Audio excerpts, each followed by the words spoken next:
एकंदरीतच तसं बघितलं तर जी डेव्हलपमेंट बँकेने केली आहे ती खरंच कारण शेड्यूल दर्जा प्राप्त होणं आणि आत्ताच्या सिच्युएशनला कोऑपरेटिव्ह बँकेला शेड्यूल दर्जा प्राप्त होणं हे चॅलेंजिंग आहे.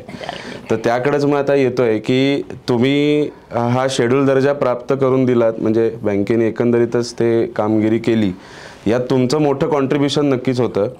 तर ही सगळी प्रोसेस तुम्ही कशी हँडल केलीत किंवा त्याच्यात काय काय चॅलेंजेस जेव्हा तुम्ही आरबीआयला फेस करत होतात किंवा जे काही कंप्लायन्स चॅलेंज असतील तर ते काय होते आणि ते कसे तुम्ही हे केलेत? आता गेल्या अनेक वर्षांमध्ये आपण बघितलं असेल तर कोऑपरेटिव्ह बँक कुठल्याच बँकेला हे मिळालेलं नव्हतं, शेड्यूल स्टेटस दिलेलं नाही गेल्या अनेक वर्षामध्ये. बरोबर.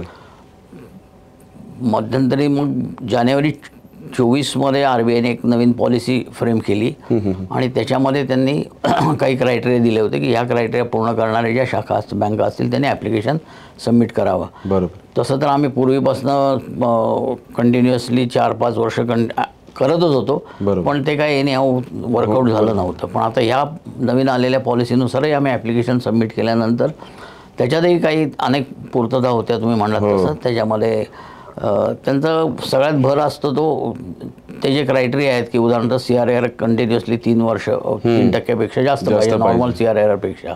मग तो 12 असेल तर तो तुमचा 15 कंटिन्युअस पाहिजे, प्रॉफिटमध्ये असायला पाहिजे, कुठलाही सुपरवायझरी ॲक्शन तुमच्यावरती ॲक्शन झालेली नसली पाहिजे आणि याच्यामध्ये सातत्य असायला पाहिजे, सलग 2-3 वर्ष या गोष्टी घडत असल्या पाहिजे तरच ते त्याचा विचार करतात. त्याही वर्षी आमचं आरबीआय इन्स्पेक्शन झालं होतं. बरोबर. त्याच्यामध्ये जे काही इश्यू होते तेही आम्ही सगळे पूर्ण केले, त्यालाही प्रॉपर हे दिलं.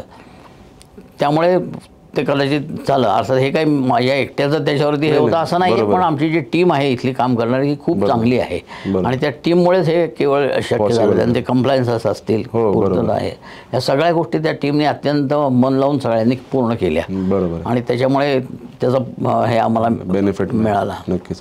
सर जसं तुम्ही आता म्हटलात की शेड्यूल दर्जा घेण्यासाठी काही फायनान्शियल निकष आहेत, तर त्यातले एक 3-4 महत्त्वाचे निकष जरा सांगितलेत, इलॅबोरेट केलं